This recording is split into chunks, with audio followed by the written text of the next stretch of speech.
Yeah, our next topic is function overriding. Let us see what is this. I have a class called parent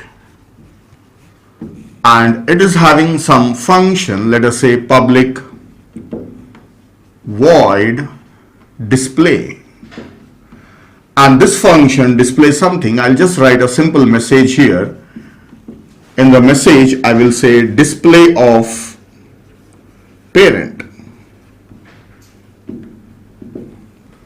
Then that's all. I don't have anything more in this parent class. Then I will write a class that is a child class, and this child class is publicly inheriting from parent class.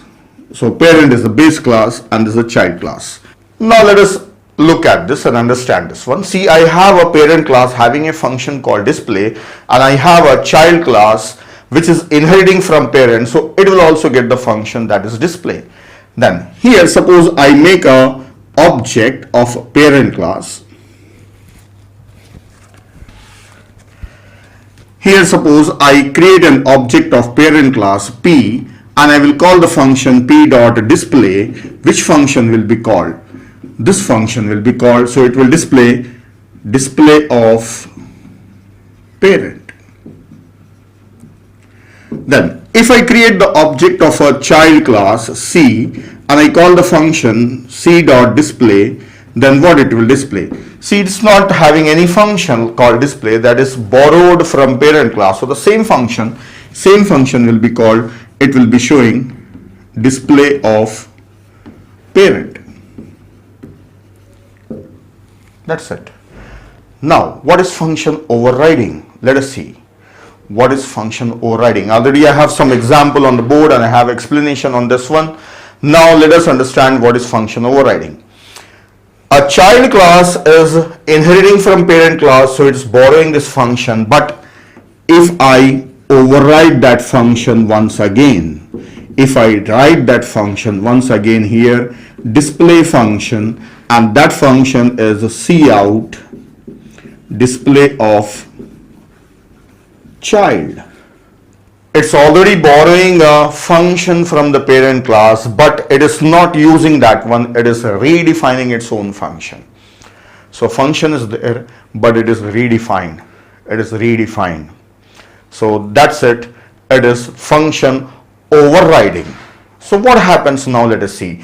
If I create the object of parent class and call the function, this function will be called. If I create the object of child class and call this display function, then this will be called, not this one, because the object is child class, so it will display of child.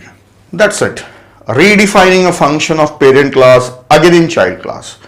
Now let us understand it conceptually. What does it mean? See, again I tell you, throw an example of car. This is my car's design. Okay, this is the design of my car, and you have borrowed the design. So this is your car design. Now the features are available in my car, the same features are available in your car also, but those features you are redefining them, writing them once again. Writing them once again is function overriding. Suppose window pane, sliding window panes or closing window panes, already feature is there in my car, but it is not automatic, it is manual. So in your car you have given automatic window pane closing. So window panes are closed automatically. Suppose in my car there is a key that you have to use to unlock the car or open the door of a car. But in your car you have the same feature, that is you can open the door of a car, but it is a keyless entry is there, just with automatically the door can be opened. So you don't have to unlock it using a key. So same feature is available, but it is redefined in your car. So the same thing, already a class is having a function and the child class is borrowing that function, but it is redefining the function by itself, its own version of function. So this is the requirement of inheritance. So when you have a design and a new design, the things are available, but they are a little change. Modifications are done in the functions. So that is how we can bring a new feature in the derived classes. So we can override the functions. So this is function overriding.